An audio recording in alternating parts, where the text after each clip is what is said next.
Washington football. Woo!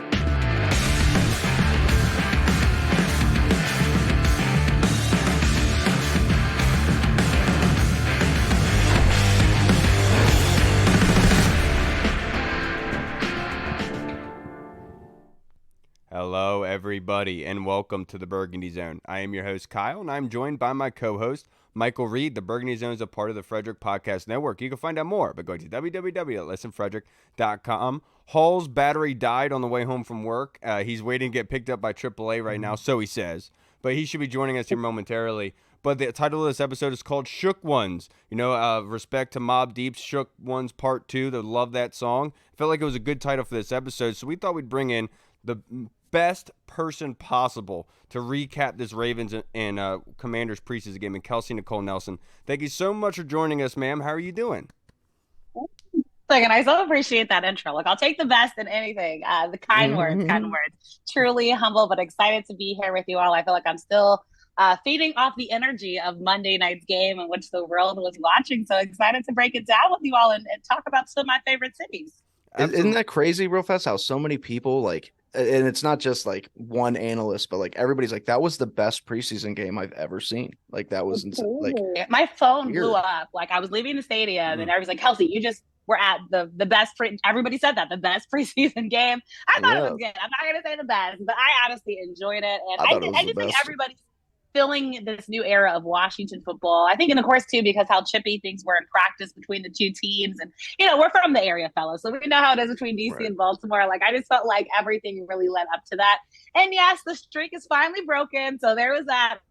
Of course, that happened. But it was just fun to watch and be a part of it. I'm just so excited the Commanders players just get to be on the positive end of news and the praise end of news. I feel like this is what we've been waiting for so long in Washington. And Kelsey, obviously you're in the in-between with the Ravens and Commanders. You root for both. There's no mincing words about that. But, you know, some people have said, you know, what good is it for Washington in winning this preseason game? Like, why are you guys happy about this? But from somebody with your point of view of both sides, kind of understanding why Washington fans feel the way they do about that preseason game, can you kind of explain that? So many different lenses to look at this. Like, first, from a local level, I think folks don't realize, like, if you're from the DMV, you know that we don't consider Baltimore, right, in the DMV. And I think the players have taken that on, right? We have players from all over. I just did radio in Alabama, right? And we were talking about Jerron Payne and Jonathan Allen and their Bama guys. But, you know, I broke it down for them. I'm like, if you don't know, you just don't know. But like there's a pride, you know, there between DC and Baltimore. There's something there when you're on the highway, you know, going either come here to Washington, DC or to Baltimore. And then I think the practice just kind of showed that, you know, and I think, you know, both have big, strong identities. Obviously, they don't get to see or play each other much, but when they do, it's like the battle of the Beltway is on. And, you know, you get the bragging rights. You know, I love everybody talk about go back to Baltimore. And I tried to do the Baltimore accent and I failed horribly. So apologies to all Baltimoreans for that. Go Flacco. There you go. So you did it much better than me. So I think there's that pride. And of course, this game, it really was like a local game. You saw the purple jerseys, you saw the burgundy jerseys. It's the closest game, right, that we'll get all season. So there's a pride in that.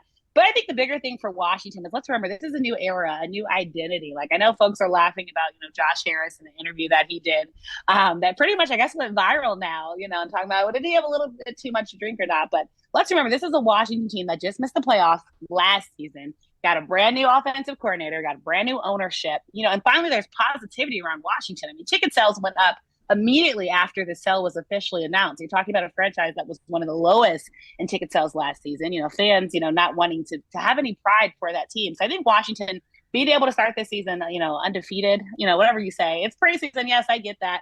But, you know, Sam Howell being able to kind of show off and Washington fans really getting to see who hopefully will be the quarterback of the future now that he's been named QB1. All that to say, I think all this excitement is just leading up to just great times in Washington, positive times in Washington. And really now the world got to see Washington on a positive note when I think last season we were the laughing stock, right? Because we were in the playoffs like everybody else in the NFC. So all in all, let Washington folks be happy because they deserve to be happy. They've waited too long for this. And again, this is a pride and joy in Washington we just haven't seen in a long time. Yeah, and Kelsey, to your point, you know, obviously people saying this is the possible best preseason game ever. I think that's a great start for Josh Harris's first game in stadium at FedEx Field. Hopefully that is an indicator of what's to come in the future. Sorry, Reed. Yeah. I was just going to say, like, I mean, Josh, could it start any better for him? Like you said, you got everybody talking about this being the best preseason game ever. You end Baltimore's win streak. I mean, I don't know if it could get any better for this. You got two game balls. You got two game balls right after Cleveland, right? And then after this game, and then maybe a third one, right? Depending on how the Bengals game goes Saturday. So, and then remember, I think people have to remember he's a hometown guy. A Chevy Chase guy. He's really like living out his childhood dreams, supporting a team that he grew up watching. But I'll tell you guys this real quick. It was so funny because I had some folks text me from Philly, kind of feeling away. They feel like Josh Harris is giving more love and attention to this DC team. But I'm like, hey, this is new. And he understands that he has to rebuild back the culture and stuff. I know stuff is going on in Philly. You know, James Harden feeling away. But you know what? He probably needs a little break, a little pause from that. And finally, Washington is the team that doesn't have the drama or controversy, which is really nice to be part of. Right. And let's be honest, if I owned a football team and a basketball team would get 98% of my attention. You know, it's like it's the way football is. Yeah. And also, if you would have told me 5 days ago that we had a longer preseason win streak than the Ravens, I'd be like, I don't believe you, but here we are. You know, here we are. That's so true. It's official. So yeah, we can mark that one up.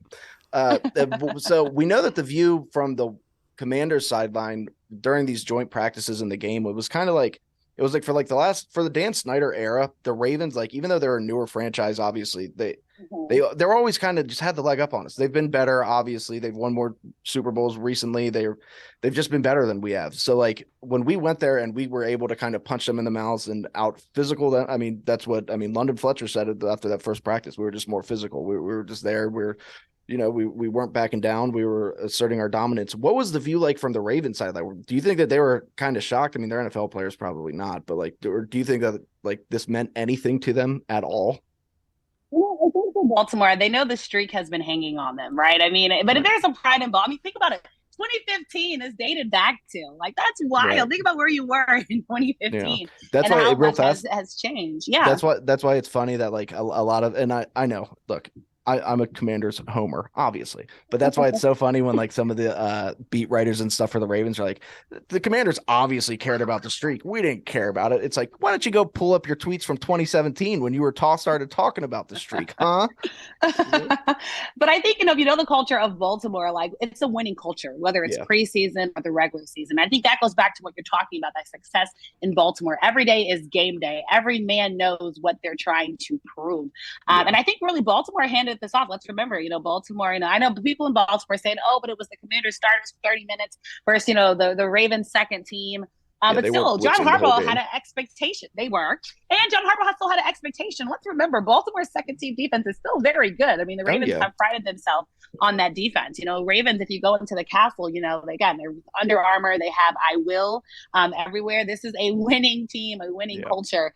In Baltimore, yes, they can say whatever they like, but there was something I think that was taken from this game. I thought the best part for me, though, was actually thinking about Justin Tucker having to watch Joey Sly kick a field goal, winner. Right? You think about Justin Tucker and the GOAT that he is, and he's probably usually used to being that guy for Baltimore. So if you're going to be Baltimore, yes, beat them at the last minute with the field goal, which is how Baltimore has actually been able to win a lot of games when you look at them the past couple of seasons. But, all in all, I think, because I think the Ravens had the upper end on the Commanders in camp. If you looked at some of those videos, like the Mark Andrews video, and I'm a big Mark Andrews guy because I think he's one of the best tight ends in football. But, he bodied the Commanders.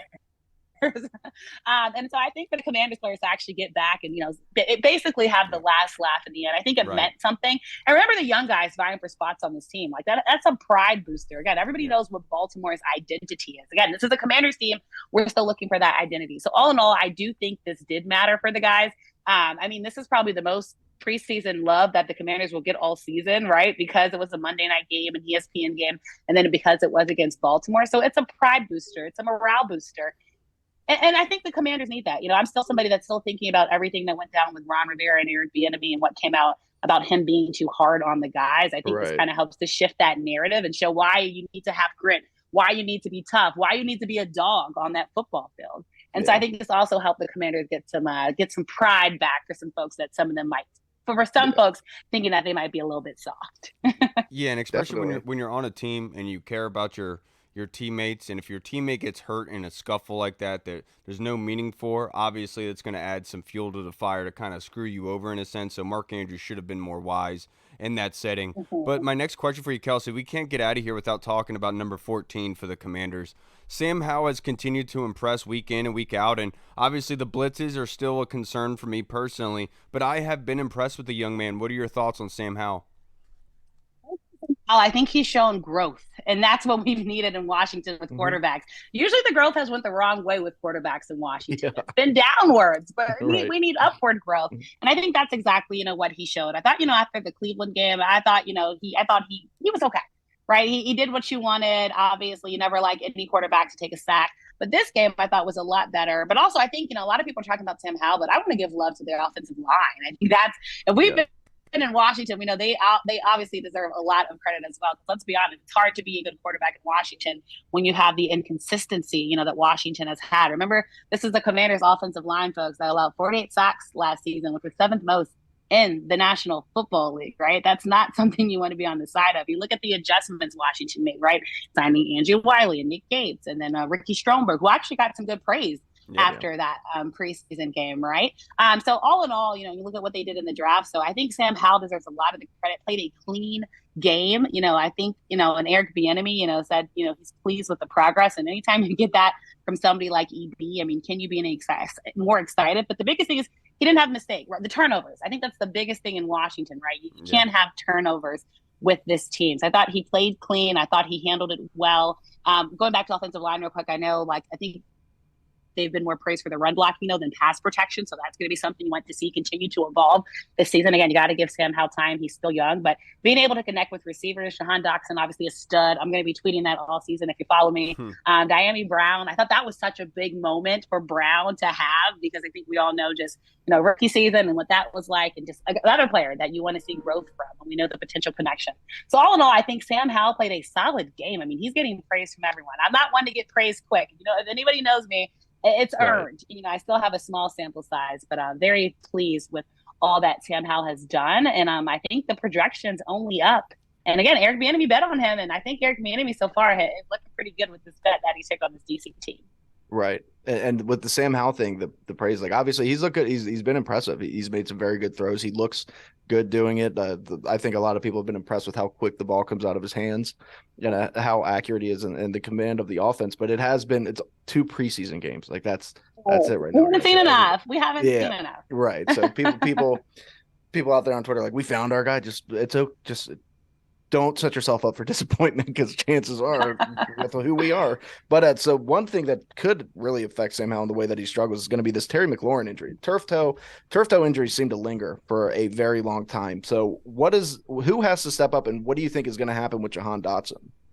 If you follow Shefty, it's looking like, that week 1 game against the Cardinals, there's questions in the air for Terry. And some people are kind of getting on Ron Rivera for how long he kept the starters. And, everybody's going to have their opinions of those guys. But I think the exciting thing about Washington is that finally, I think the ball, can be praised and passed around. And I think maybe the person who got the most hate on the offense was Curtis Hodges after that preseason game. I mean, being in the stadium and, having those drop passes. But obviously, he's not somebody that we were looking at to make a difference. But again, Jahan, I can't praise him enough. And I'm not anybody that just likes to give praise, but Dotson is somebody I really do think the ceiling, there is no ceiling really, that I'll say for him. I think, to have, and then, you look at his other, targets, right? Curtis Samuel. I think there's a lot of conversation. I think also somebody people aren't talking about is Logan Thomas, right? As well. Right. When you talk about somebody obviously needing to get healthy, the calf and all that production to say. I think and people remember too, Washington relies a lot on their running game. I mean, that's why we were so excited to see little hometown kid Jared Patterson, get in. Always love that as well. So hoping to continue to improve that. So all in all, to say Commanders fans, obviously you hate losing Terry. He's somebody that helped to give you the deep ball. But honestly, I think the Commanders coming out the gate, I don't think they're going to put Sam Howell in situations where even though I will say the Cardinals are interesting. They've been making a lot of movement. If you haven't seen it, follow this Cardinals team. They've been doing a lot of interesting things. But I think coming out the gate, they're going to do more short and chuck passes for Sam Howell. So I think, when you look at when Terry was really going to get involved, I didn't think it was going to be as early in the season, obviously, to have those crazy, scary Captain Terry passes. So all in all to say, yes, you hate missing him. You hate to lose him if if he is out, but there are still other young guys, which I think is so promising for the Commanders, that will be able to step up in the place. And I think Sam Howell, too, showed a little bit of scramble ability as well, which I think was also exciting. Yeah. I think there's nothing Washington fans hate worse than a quarterback that just stands and waits to get sacked. We've seen too much, of that. So, Terry, we hope the toe is okay. We're hearing mixed reports, including negative x-rays, but I do think Commanders will probably proceed on the side of caution with him. So if you don't see Terry, don't be surprised week 1 against the Cardinals. Isn't it crazy real fast that this was just a year or two ago and we lost and Terry had the opportunity to be missing a couple games or so early in the season?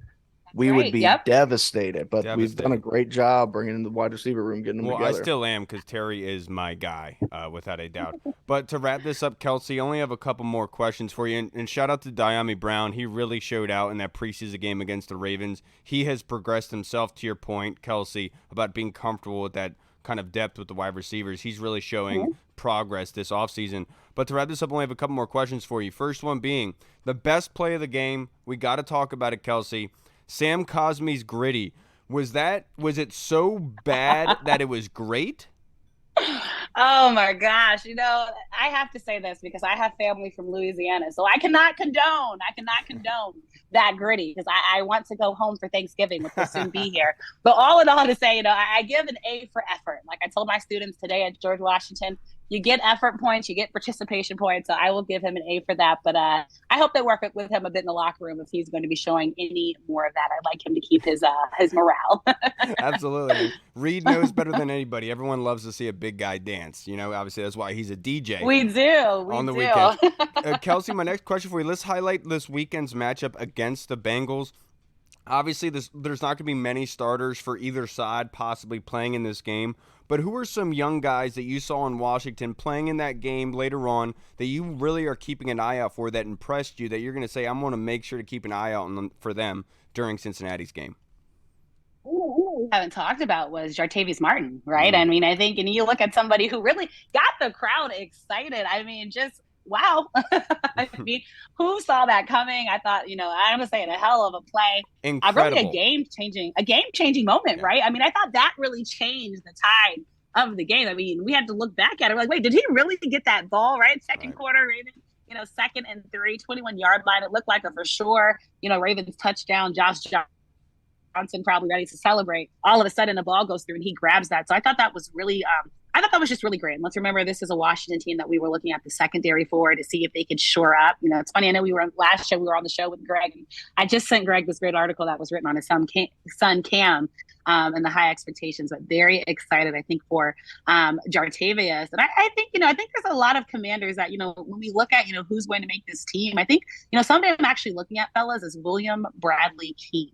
And I'm going to say why I'm looking at him. I think, when you look at the depth and you look at the guys that have been able to show up there, I think he had 2 tackles on Monday, but I just think that's going to be a very hard position group to make a way in for.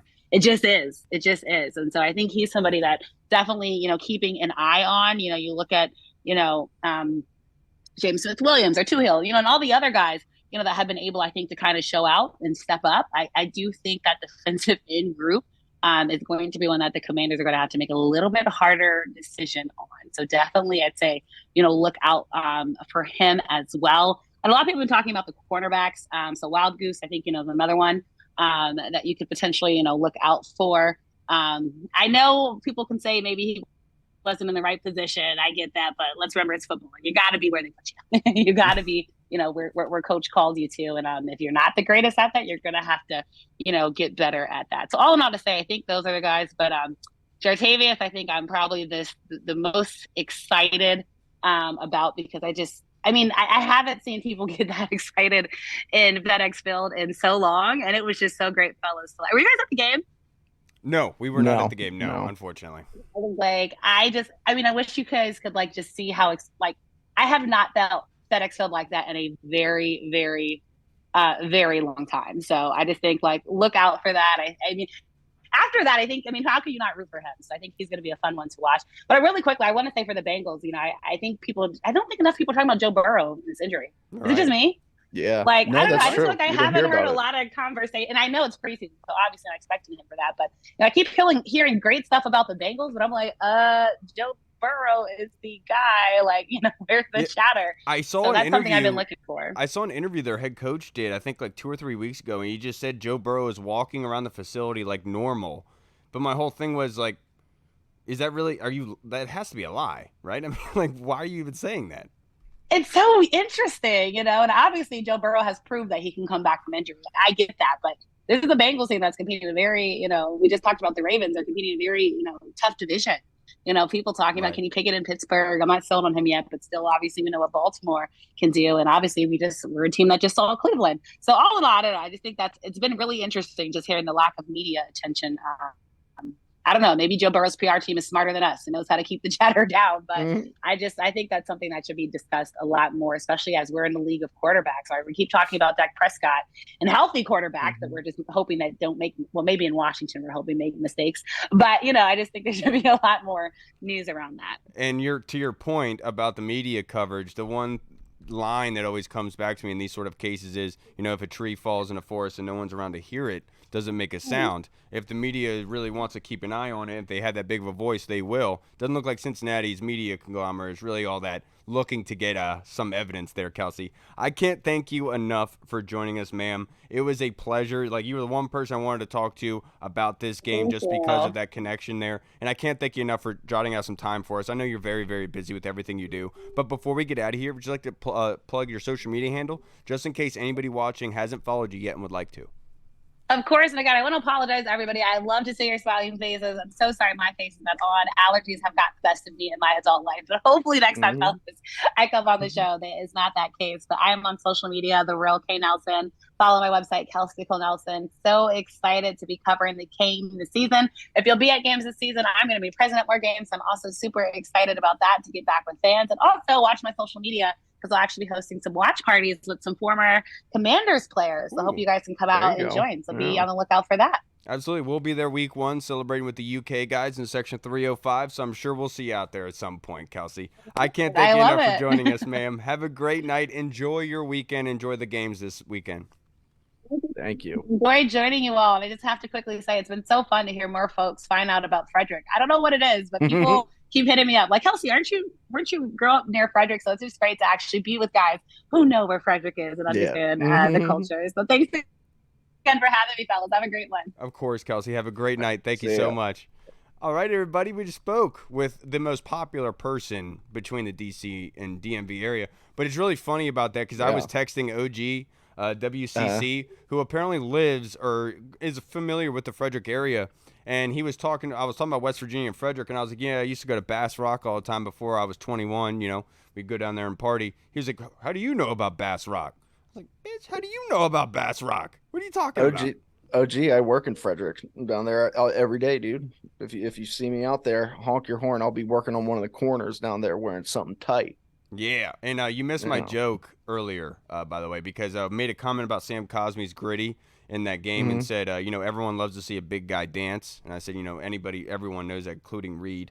And I think that's a proven point. You being a DJ, it's a request that comes up all the time, and you will always happily oblige. You never want somebody angry. That's part of my character, dude. That's what I do. Before we answer fan questions to wrap up this episode, hopefully Hall will be joining us here soon. He just texted me. I'm going to check it in a minute. But because I know it's Thursday, it's a long time since Monday, but the live stream didn't work on Monday. We weren't able to provide the game for you guys and be able to talk about it live on the channel for you. So I just want to do a brief recap before we get into the fan questions. Biggest surprises / takeaways from Monday night that aren't easy. Yeah, right. Yeah. So biggest takeaways is that the entire week, what we saw with the scrimmages against the Ravens, like, this team is a scrappy team. They've got dog in them. You know what I'm saying? They go out there and they'll punch you in the mouth, and they're not going to back down from anybody. And but then my biggest surprises, man, that one's tough. Obviously, there's all the people. I had somebody too who I was thinking about on the way home, and I was like, I should name him for biggest surprise because he was a good old boy. But we'll say Cole Turner, just the way that he stepped into this offense. Sam Howell seems to love him, which is good. I think that could be good for him going forward, and it's also good for Logan Thomas because he's going to be the tight end one. Sam Howell seems to really trust his safety blankets out there and get the ball out fast to his tight ends. So I'm going to go with Cole Turner.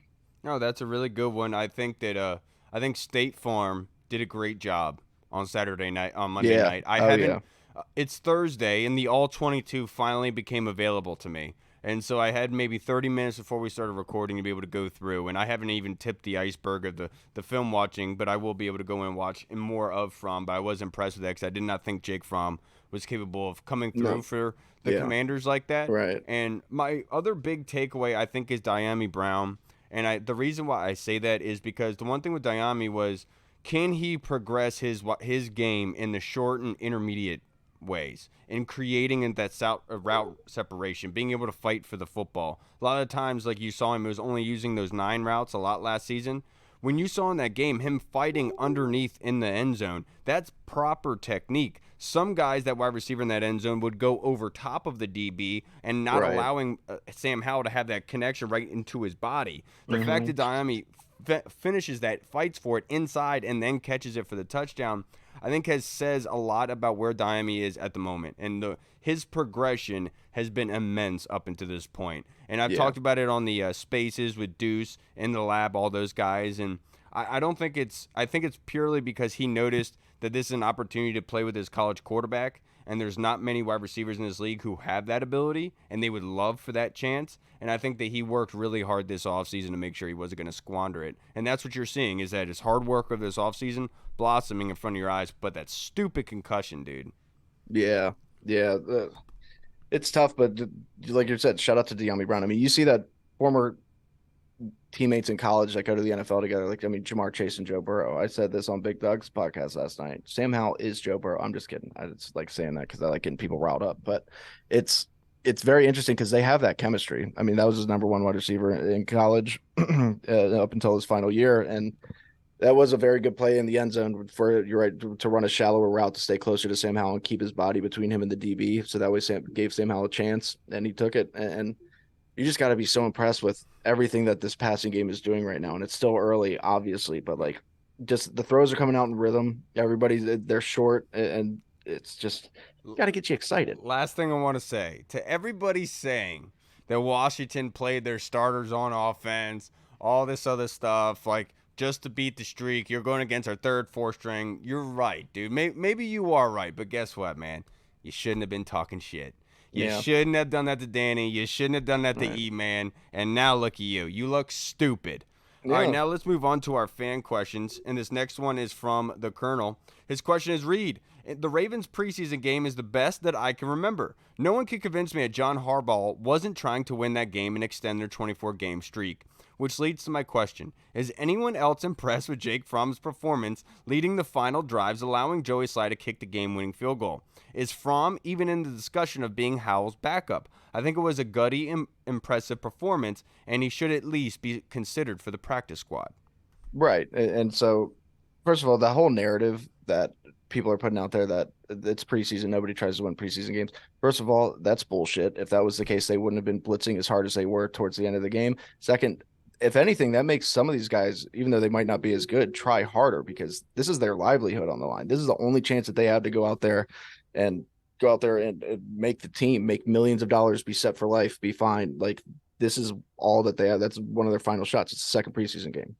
You know, I mean, so that's just completely wrong. But Jake Fromm was obviously impressive, but no, I think Jacoby's pretty solid at the backup role. And also, you just got to look back to just last week, just against the Browns. All we were talking about is, God damn, Jake Fromm is so bad. Jake Fromm is so bad. Look at him again when he was with the Giants facing us, and it's you know who Jake Fromm is at this point. But that performance, definitely, I mean, him doing what he did, definitely, I think warrants a spot on the practice squad for sure, or not suiting up for games. Maybe I don't care. But he's definitely not going to be a backup for him. 10 of 16 for 91 yards and a touchdown.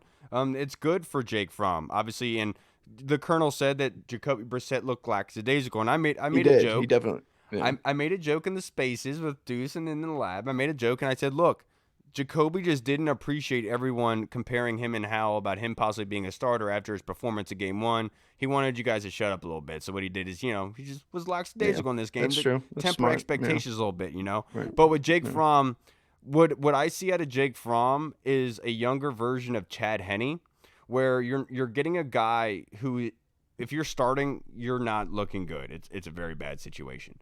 But like with Pat last season in the playoffs, if he gets nicked up for one drive, you can trust that guy to be able to get the ball in the playmaker's hands. I don't think that's Jake Fromm right now. But I think the progression that you're seeing out of him is he's developing that comfortability with it, and maybe he could be that third quarterback that we just keep here because he has that comfortability with the offense, like Chad Henne, and just being able to distribute the football. And those emergency situations, I think Jake Fromm would be great for that. Yeah, definitely.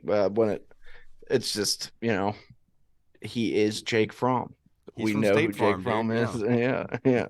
But no, that was impressive. I mean, good for him. That was good. That was good for him, man. And a lot of credit to Stephen Gore as well. Jarrett Patterson showing out. The running back room really did well. Jonathan Williams just pancaking a blitzer. I mean, the running back showed out on Monday night. That was the Eric Bieniemy show, and that was fantastic. Yeah. The next question from the Colonel.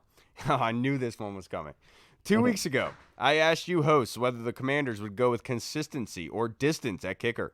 To a man, your consensus was consistency. However, the Commanders cut Mr. Consistent Mike Badgley and stayed with Mr. Erratic Joey Sly. Please explain yourselves. Well, let's be honest. If you're calling Badgley, sure, he's consistent compared to Joey Sly, but is he really that consistent? If so, he'd be on the rosters. But hey, man, and I'll go back to this, though. Tim Towner, I love you. You're the human genius. Put yourself in a coach's position. Would you want to be the guy who tells Joey Sly that he's cut from this football team? I wouldn't, dude. That guy's got to pass. It doesn't matter how many field goals he's missing. He's not getting cut. He's jacked and he's a kicker. And he's a redhead. Those people are always, And we do have to put this in there, Colonel. We did say that we are making the assumption based on consistency. Oh, was it Colonel who asked this? I thought you said it was Tim Towner. Oh, no, I asked Colonel. It was Colonel. Oh, it was Colonel. Okay. Colonel, I love you too. You're the man. Yeah, but we didn't say we thought that Badgley was we said that if that was the case, can you predict where the offseason is going to go, if they're going to need the consistent points or the field goals? And I would say we don't know what happens in practice all the time. We don't know how they're kicking. Maybe Badgley had more bad days than Sly did. But I think the 49-yard field goal at the end there against the Ravens was huge for Joey Sly. And I'm glad that they stayed with Joey because I think Tressway has a lot of say. And I think that comfortability aspect is huge for that locker room. And Joey Sly has the leg for it. The consistency is there, and I think that he won the job by holding up that L when he ran across the field. That was baller. Yeah. And look, it's just preseason. I get it, but don't shit on our happiness, man. We're just having a good time. Right. And also, honestly, Colonel is right. The traits that you look for in a kicker is consistency. So it is kind of funny that now I'm like, dude, no, backtracking. Come on. Yeah. And credit to Joey, man. I'm glad that he won the job. Yeah. Now, this next question is from Alid on Twitter, who just notified me that his new Burgundy's End merch has shipped and it's on his way to his house in the UK. I appreciate you, Alid. In Wales. Somebody bought something? Yeah. Dude. That's really cool. I'm really excited to see what he got. Thank you, dude. Yeah, that's sick. His question is, the Ravens was a pretty exciting game for preseason. Atmosphere looked electric. Do you guys think it's a good precursor for the season ahead, or wouldn't you look too much into it? No, I think you have to look. And if they're getting this pumped for a preseason game, and it's even noticeable on Twitter and on social media, and it all goes back to, losing that goddamn devil Dan Snyder. Fans are excited. Fans are very excited. And having a young quarterback is only going to amplify that. Having somebody that's in year 2 was a 5th round pick and it's showing out a little bit, that's going to get people very excited. So I think it's a perfect storm coming up. If they start winning during the regular season, that place is going to be crazy. Alid, are you kidding me? Of course it's a good precursor. Let's put this in perspective, okay? The Ravens are a team that media fans love to talk about. I got Ravens fans that are very good friends with my boy TJ Prather. That man loves to rub it in my face whenever the Ravens do something the Commanders suck. It's just something he does, right? Yeah, that's what Ravens fans tend to do. The fact is, Baltimore's right up the road. Everyone knows it. We don't need to get in a geographical lesson right now.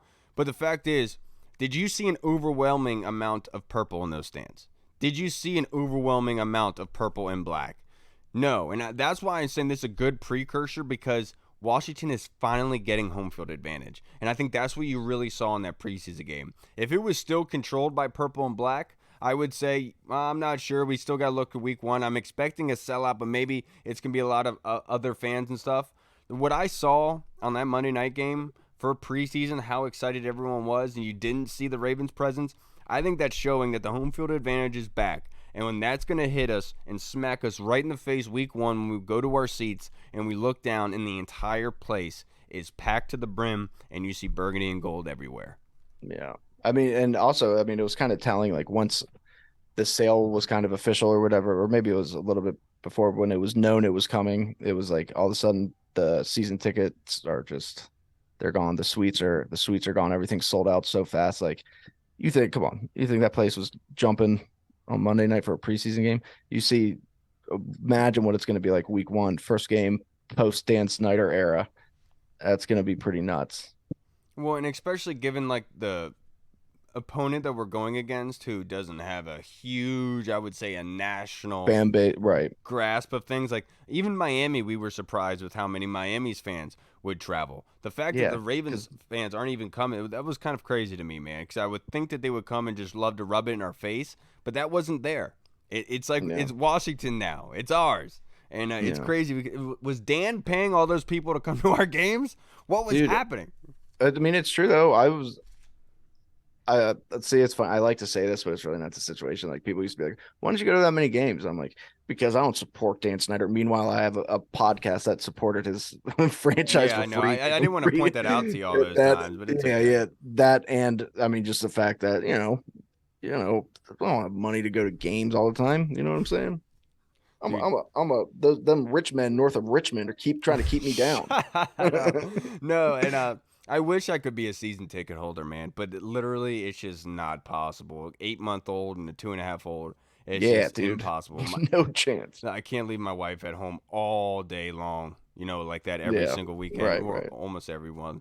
But let's go to our next question on Twitter from our boy Ty T-Mac. His question is, are you uncomfortable with all of the praise the team is getting? Because I am. It feels odd. Seriously.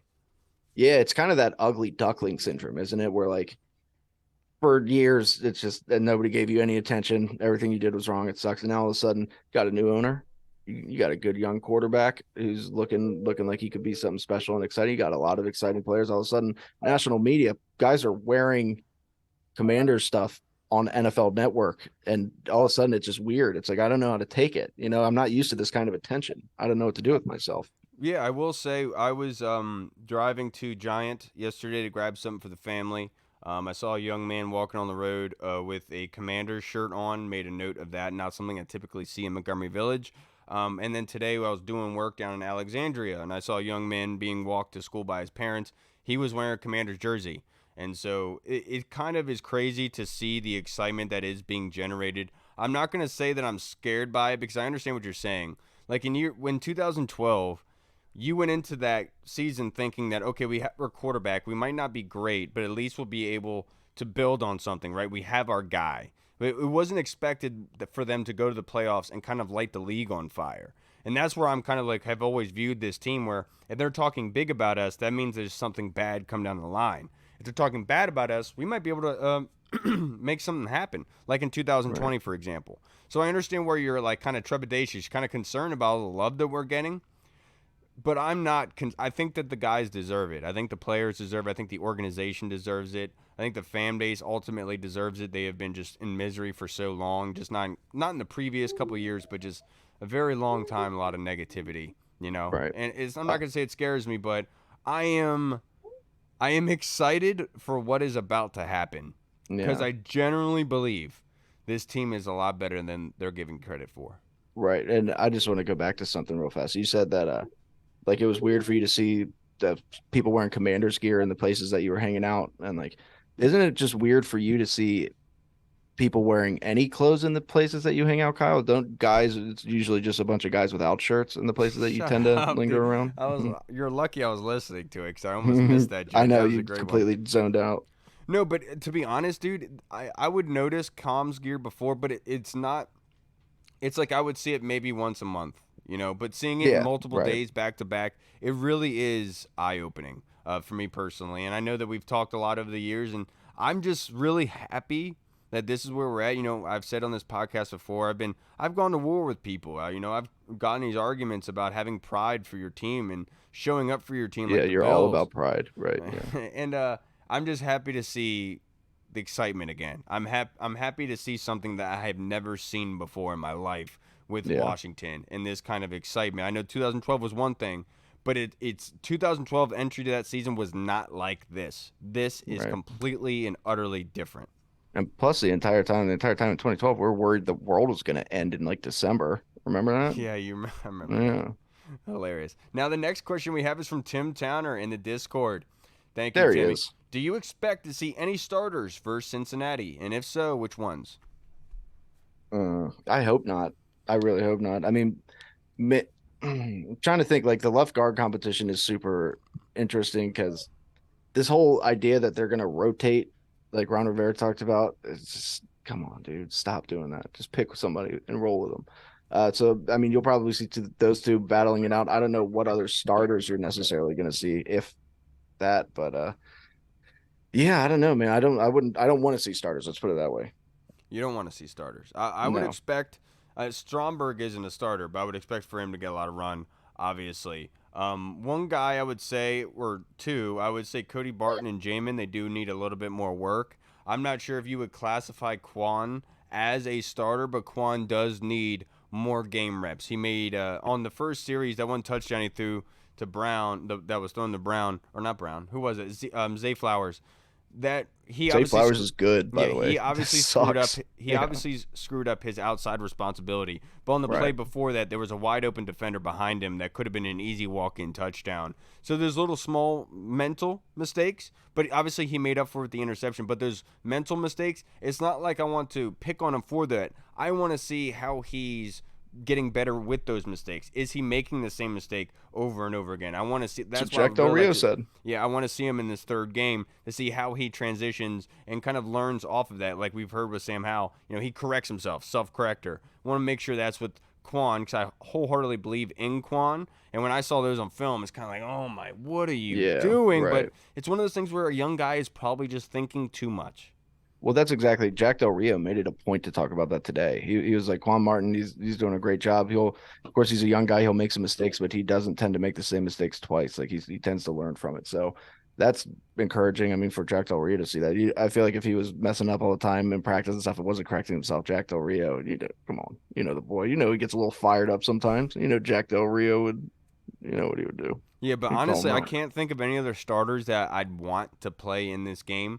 Obviously, defensively, there's a couple guys that you could pick from, but like Chase Young's not going to play. He's probably the one that probably needs more work than anybody. I mean, dude, our entire starting defensive line didn't play against the Ravens. Right, and so that's why I would probably only go with the offense in that sense. I would love for the offensive line to continue to gel, but I think you hit the nail on the head with Sadiq Charles and Chris Paul. I think Sadiq does need more reps, and it'd be good for him to go in that game. He was very impressive. I will say that. Right. He had a lot of help with those kind of helping of those blocks by his teammates and moving on to the next level. But I will say that there were times where he gave up things, lost his balance. Want to see how he does in this game. Would love to see Sadiq be able to come back and see how he's progressed so far. Now the next question is from our guy, Mr. Tim Towner again, versus Arizona. Do you think EB is going to try to target one wide receiver, Dotson, over the others?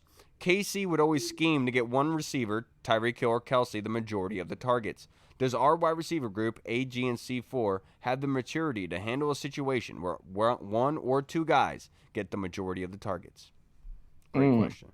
Yeah, that is a good question. And honestly, I think that at this point, like with all the reports from training camp and even what we saw versus the Ravens, I think that guys are kind of expecting Jahan Dotson to get a majority of the targets, especially if Terry does have to miss. Fingers crossed that's not the case, but I think you're going to see Jahan Dotson used often because, I mean, the dude is such a good route runner, and even though he's smaller, obviously, he's still very hard to check at the line, and once he gets going, he's impossible to cover one-on-one. So I think that Sam Howell does, at least from what we've seen, he's done a pretty good job finding the open guy, and usually, I mean, tends to have been Cole Turner and Jahan. So I think that you're going to see Jahan get a lot of looks. And yes, I do think that these guys can kind of handle that. You haven't heard a lot about Curtis this offseason, and it is what it is. But I do think that if you look at the carries or the in the routes that have been run between Brian Robinson and Antonio Gibson, it's pretty even. So it's good. I think that the EB knows how important versatile backs are and how important a running game is in general. And I think that they're going to do a good job getting the ball in the hands of playmakers. I hope so, at least. Otherwise, kind of defeats the point of football. Yeah, versus Arizona, do you think EB is going to try to target one wide receiver over the others? I'm not sure if I think that is going to happen, because I'll take this back to what EB's opening press conference when he said, we're going to do what we need to do to win. So if that's the matchup that he's eyeing that they're going to succeed in and they have no way of being able to stop it, then yeah, go right ahead. Do I think that's going to be the recipe every single game? No. I think that they're going to find a way to win these football games. That's why Eric Bieniemy, having that adaptable attacking style of mindset, is exactly the kind of guy you want in this sort of situation. Do I think that's going to happen all the time? No. I just think they're going to use their playmakers to their advantage and get the mismatches that they want and then be able to execute on those. And then, does our wide receiver have the maturity? I'm not even sure why I even asked this question, Tim, because of course we do. If there is any wide receiver group in the NFL that I think that would be okay with not getting the target and lion's share, I think all that matters is winning. I think this team just wants to win. If you go up and ask Dotson, I'm sure Dotson would say to the camera, because he wants to seem strong, he would say, yeah, I want to lead in targets. But if you ask him by himself, are you going to be pissed if Terry has 7 targets, you have 5, but you won the football game? He's going to say, hell no, dude. I just want to win, And I think that's the kind of guys that we have in this room right now. I can't speak for the others, but I think that we have a good group of men for a reason here. And Eric Bieniemy, I think, is the type of leader that will get guys in check if something like that were to happen. If they were upset about not getting targeted, he would say, shut up, do you like to win or not? Otherwise, go sit down, kind of thing. Right. Yeah, in that sense, you want a room full of TJ Houshmandzadehs, not a room full of Terrell Owens. You know what I'm saying? Yeah. You don't want guys that are going to complain. Who's your daddy? Best commercial ever, man. Yeah. Now the next question from Scott Hartley in the UK in the Discord. Thank you, Scott. Oi! Which position group do you think will be the hardest to make cuts on? Running back, DN, secondary, wide receiver?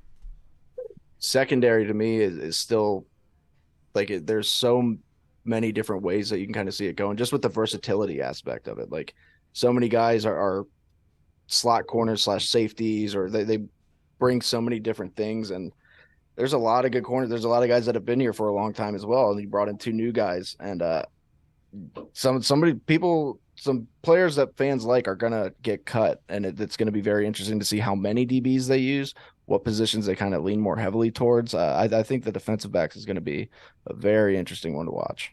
Yeah, that's a really good one. Sorry, I'm reading this next question. For me, I'm going D-end.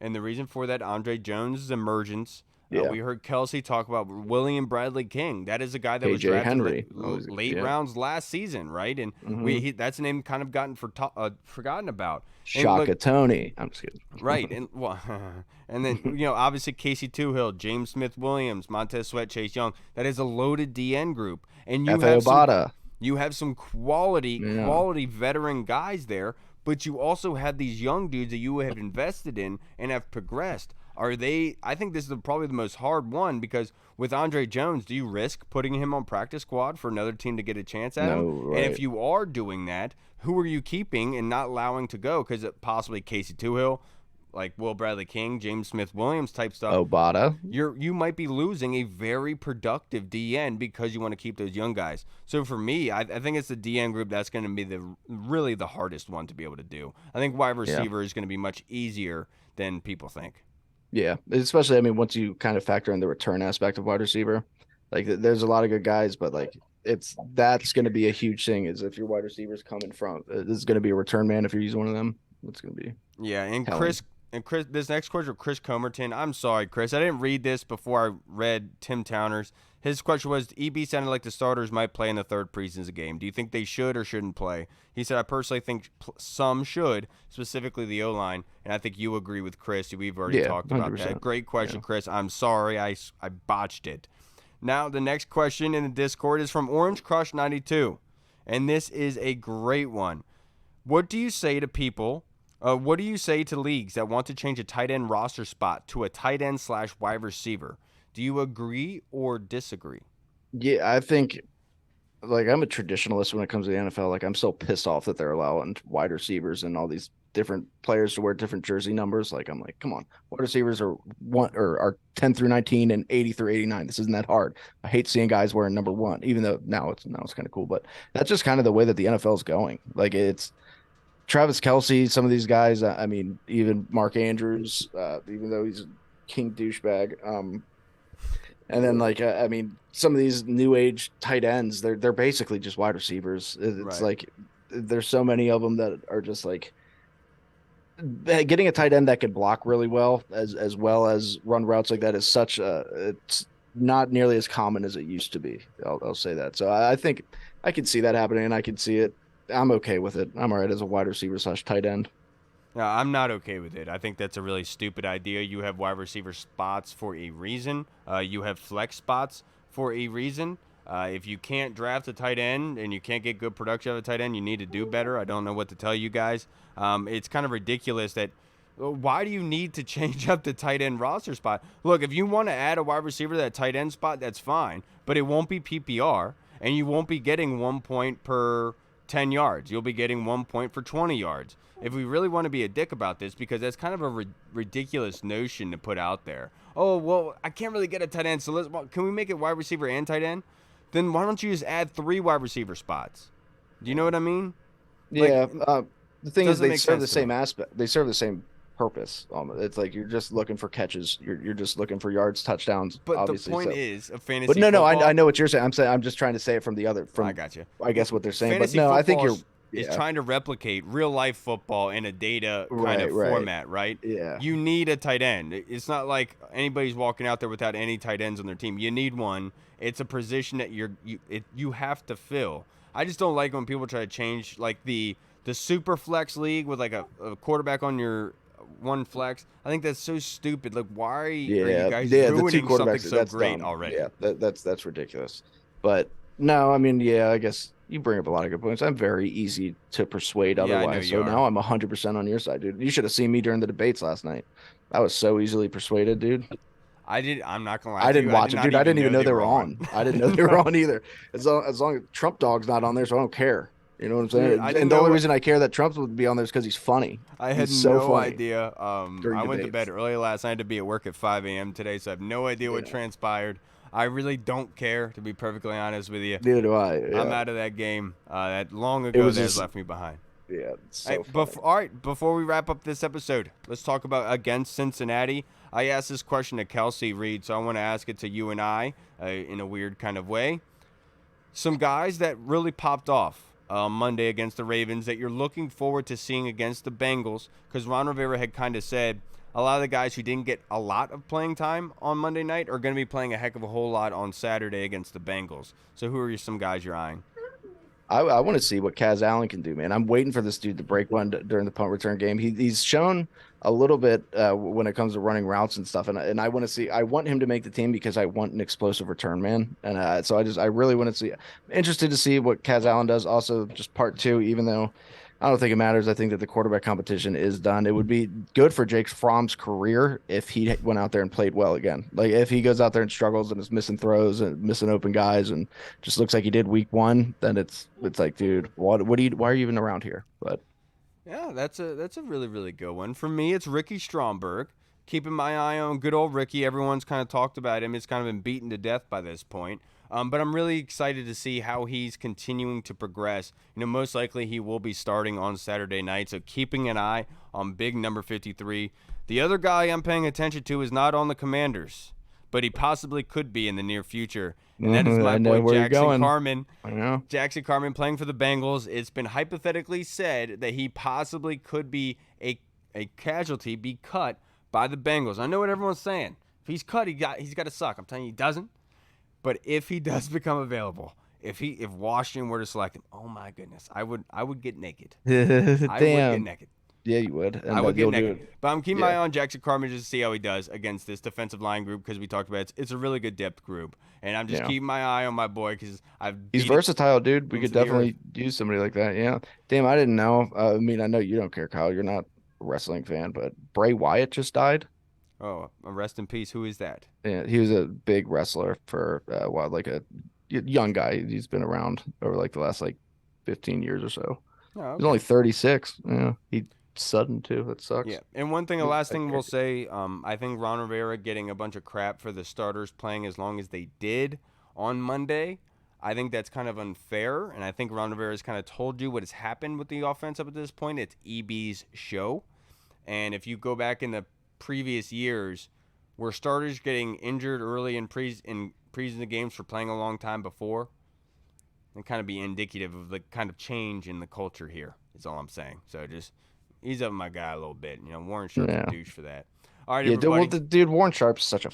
I was about to use a word that I definitely shouldn't have used. Warren Sharp is such a douchebag, dude. First of all, that's not even his real name. Isn't his name Tyler Brickner? Yeah, it's something like that. Stupid name. Look, he was giving love to the Commanders, talking about the offense. But then he was shitting on Ron Rivera the whole time. And no, that's the funny thing to me, because like he says, the Commanders' offense could be great this season, but one thing stands in their way: Ron Rivera. Yeah, the guy who put it together. Yeah, Reed, my whole thing is this is offense, and given with what has happened to this team over the past couple of years, your first thought isn't injuries. Your first thought is to you just wanted to crap on Rivera. I don't know what is with this animosity towards Rivera. I know, it's so weird. But it probably has something to do with locals here and having connections with Warren Sharp and and kind of pushing a narrative, and that's the kind of ridiculousness that I saw, and that's why I said LDE on Twitter over his tweet, because it just seems like something like you said a D-bag would do. Yeah, well, it is. That's the type of thing that you would imagine that somebody who changed their name to Warren Sharp, even though I've never met a white guy named Warren. I'm sorry, I just haven't. That's something Warren Buffett. Never mind. I take that back. Warren Buffett's cool as shit. So never mind. Maybe this guy's not that bad. No, but I've never like, it's just, I was thinking like Warren G and stuff like that. And I had a friend in high school named Warren, but like, he's just such a tool. He's such a tryhard. Also, on top of that, do you really think Ron Rivera has anything to do with the offense right now? He's been a defensive coach his entire career at EB. They're just like, it's known EB's running the show over there, like you said. So it's just like, dude, shut up. Shave your mustache. Get over it. Stop talking about it. Very bad mustache, and it's hard. Terrible mustache, and it's hard to screw up a mustache. To be honest with you, there's only a couple handfuls around this area that are able to do that, but there's very bad mustaches. Yeah. All right, everybody, that's gonna wrap us up for this episode. Got to check in on Hall. Got to make sure he's okay. He made it back home okay. Make sure he didn't get kidnapped by the tow truck, the AAA guy. Fingers crossed that didn't happen.